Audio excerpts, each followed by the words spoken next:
Olá, estamos de volta aqui com Yoga como estilo de vida. Eu iria dizer bondade como estilo de vida, mas bondade como estilo de vida foi um livro compartilhado em 2024 do meu mestre espiritual Chandramukha Swami. Mas para se praticar yoga como estilo de vida, a gente tem que primeiramente praticar a bondade como estilo de vida. A bondade, ela seria um estilo que estaria ligado a yoga, essa união com Deus. Então, estão postadas todas as aulas compartilhadas, bondade como estilo de vida, para quem se interessar no Easy Espiritualidade Fácil, Easy. No YouTube, no canal de Ana Cláudia Chandra, co-criado pela energia de Deus, Krishna. Nada que fazemos, somos nós que fazemos. Tudo que fazemos é Deus que faz através de nós. Essa é a consciência do serviço devocional ininterrupto e sempre oferecido com amor, devoção e gratidão. Yoga como estilo de vida, estamos falando sobre ahimsa, restrições éticas, yamas e niyamas, né?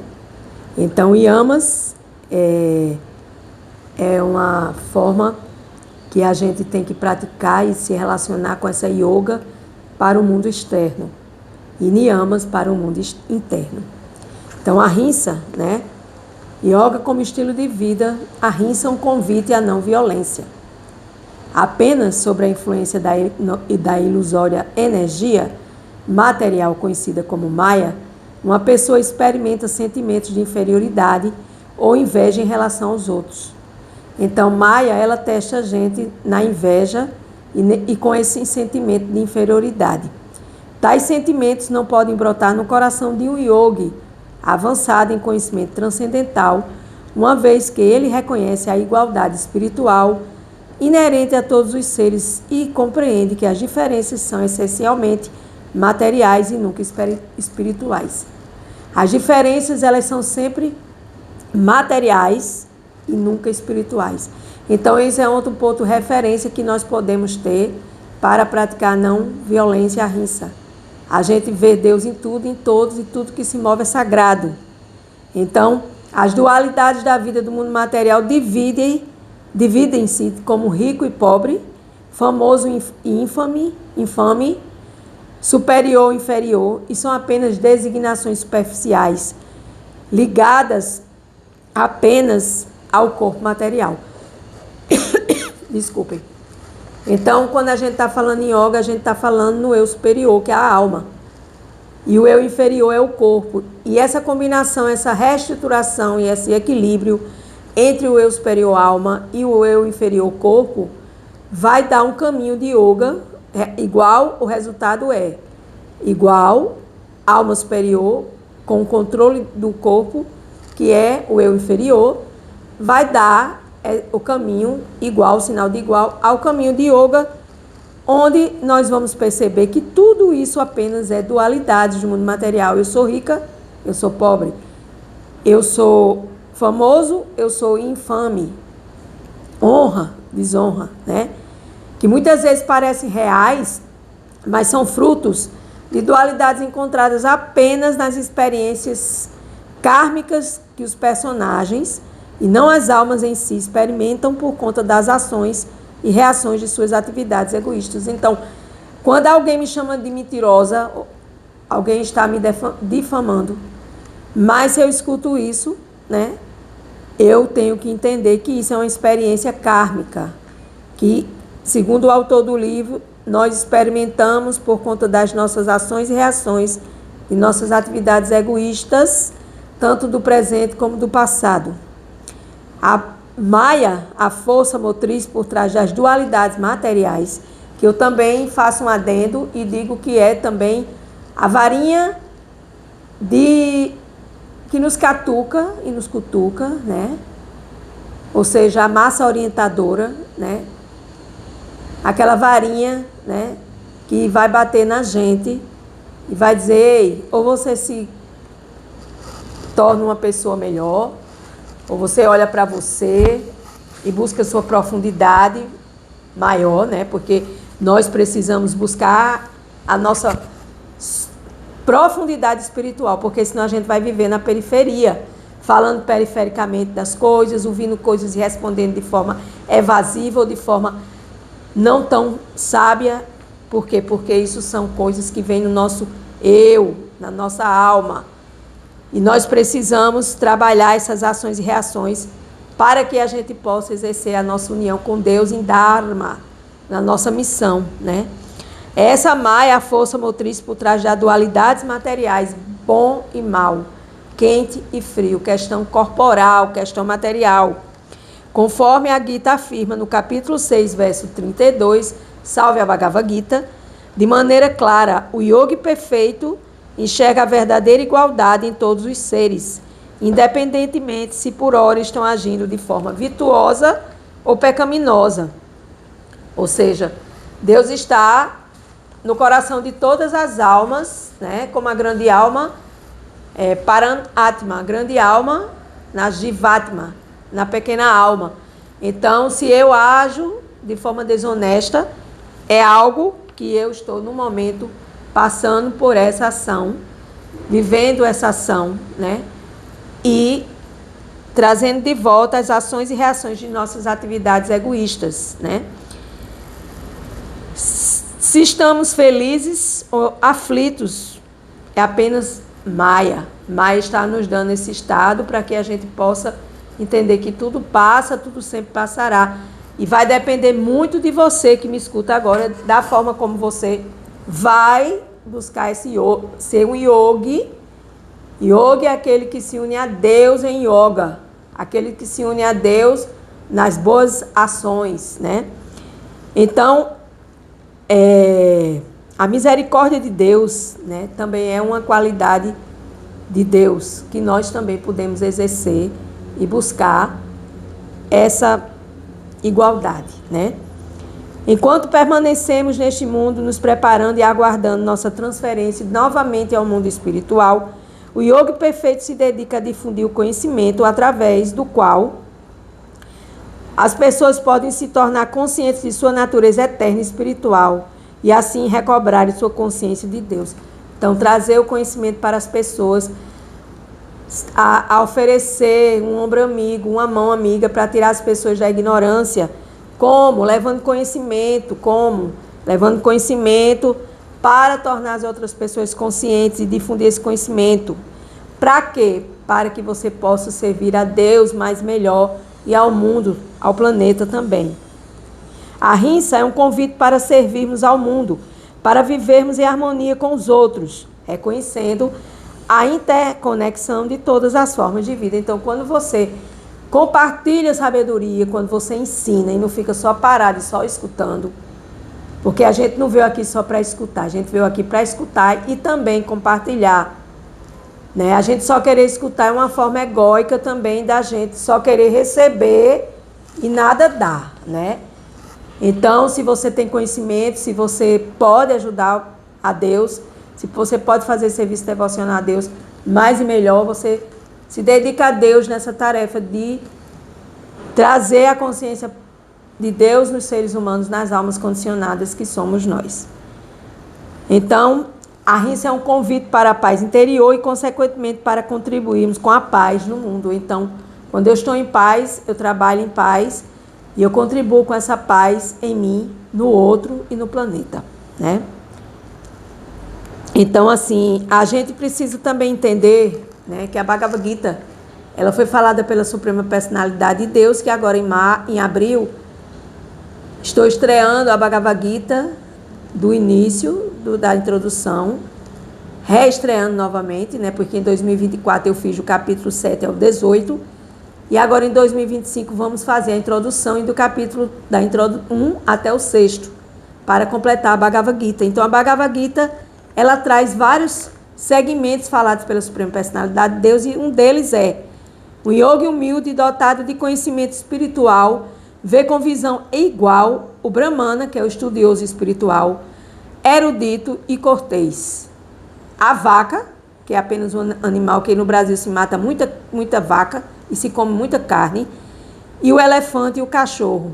E aquele pária, ou seja, aquela pessoa ignorante que não sabe absolutamente de nada, ou aquele que vive comendo carne, ou seja, comedor de cachorro, né?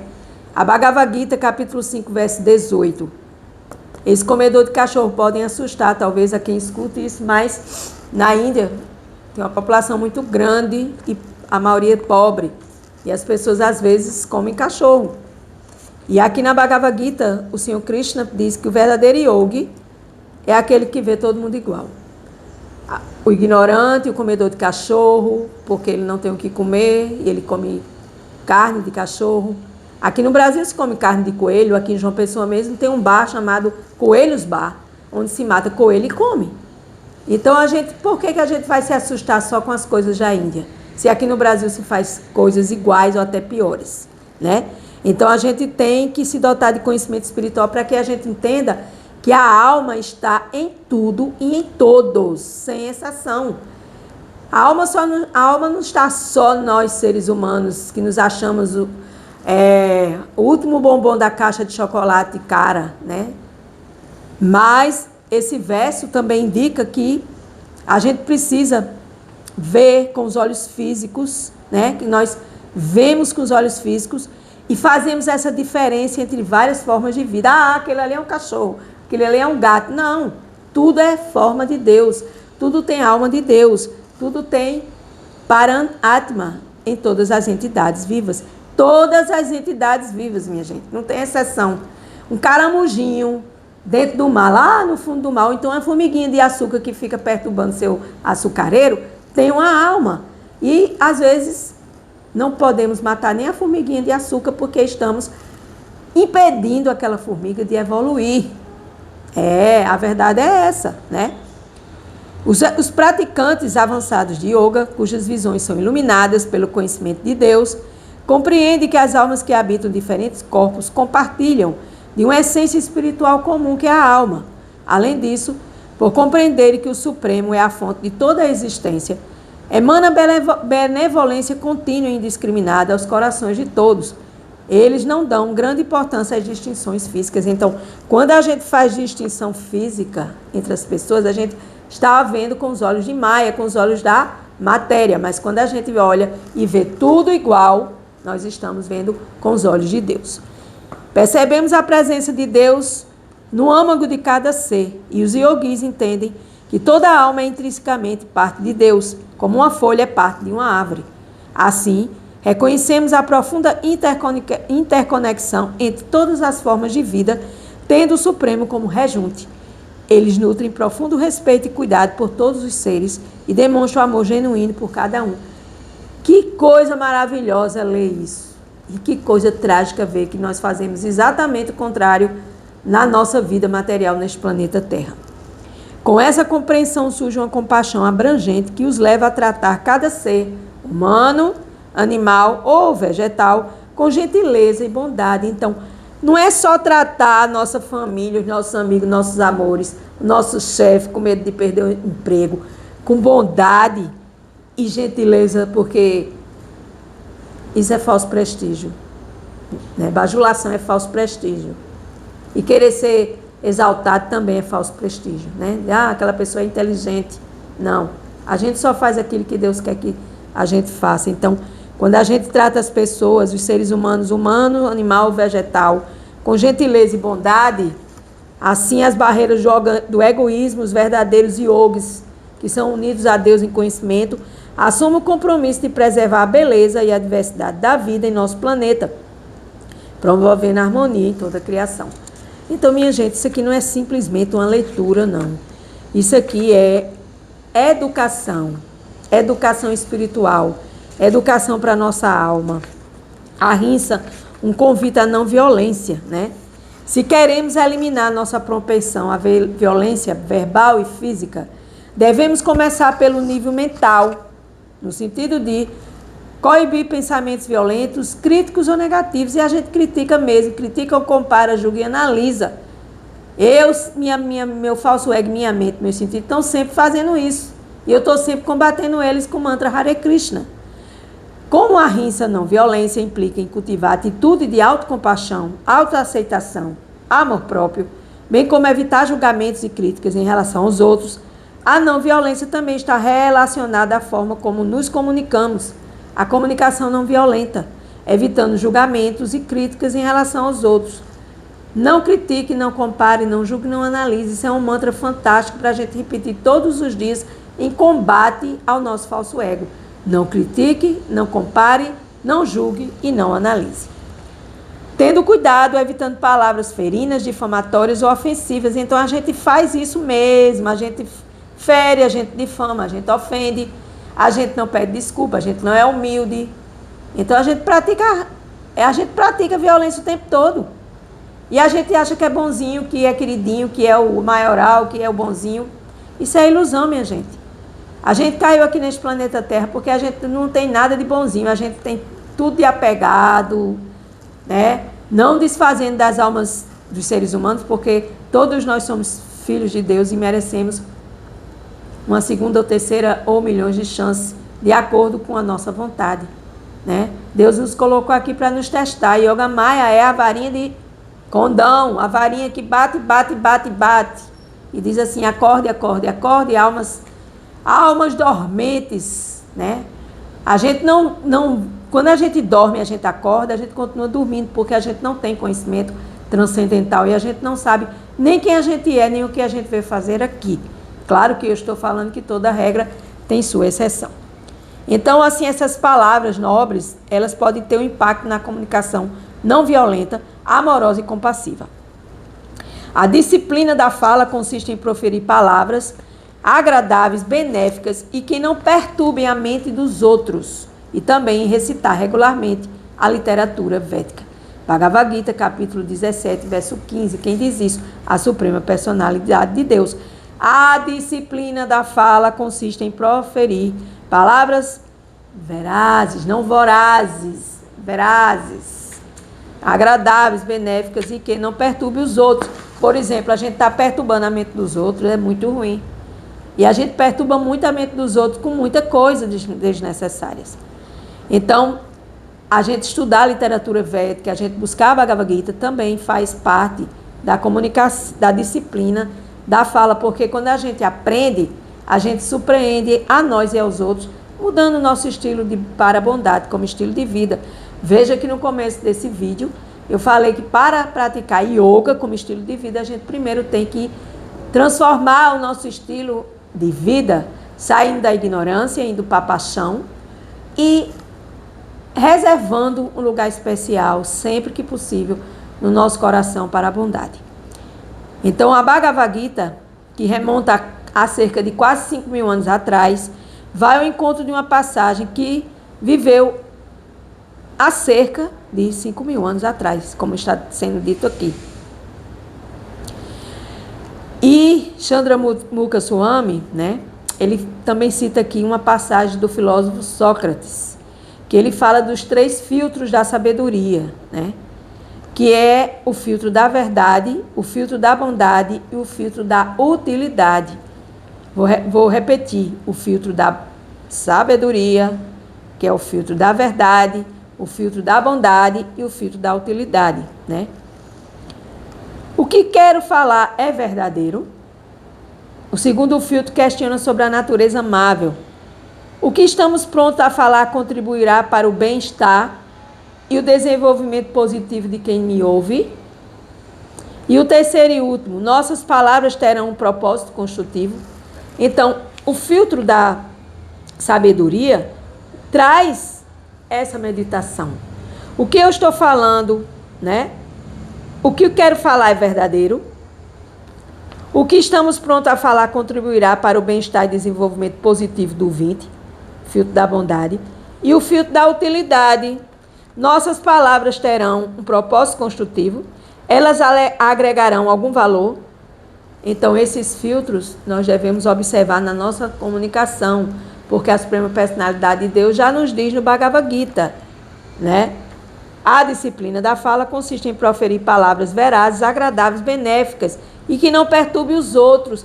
E o que a gente se vê nos dias de hoje? Meu Deus, posso falar de mim? Eu estou sempre me auto-observando nesse sentido, né?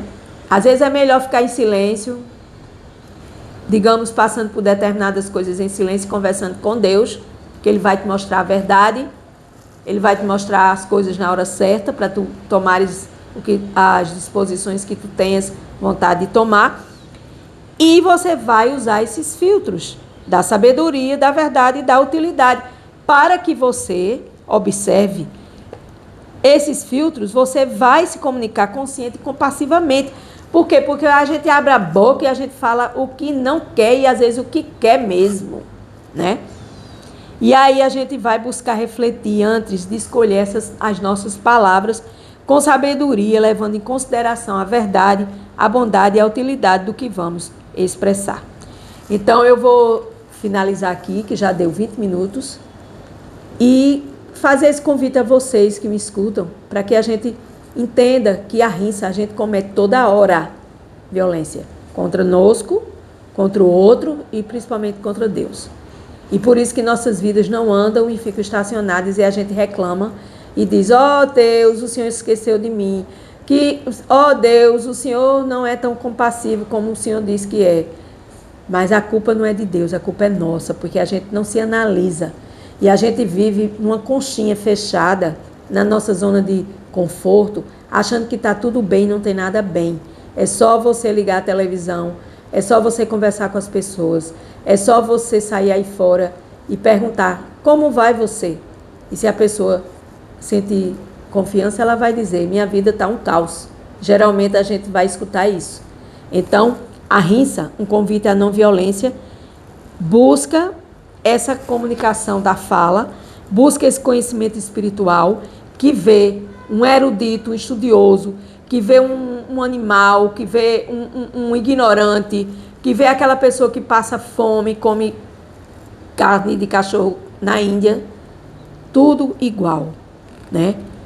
Então, quando a gente tem essa percepção, a gente trata as pessoas igualitariamente, a gente transcende essas barreiras do egoísmo, vamos nos tornar em verdadeiros yogis que têm união a Deus, assumindo nosso compromisso de preservar a beleza e a diversidade da vida em que estamos vivendo em nosso planeta e sempre promovendo a paz em toda a criação. Com gratidão eu encerro mais um dia de yoga como estilo de vida, pedindo aqui perdão que eu passei 2 minutos e 50 segundos. Gratidão, Hare Krishna.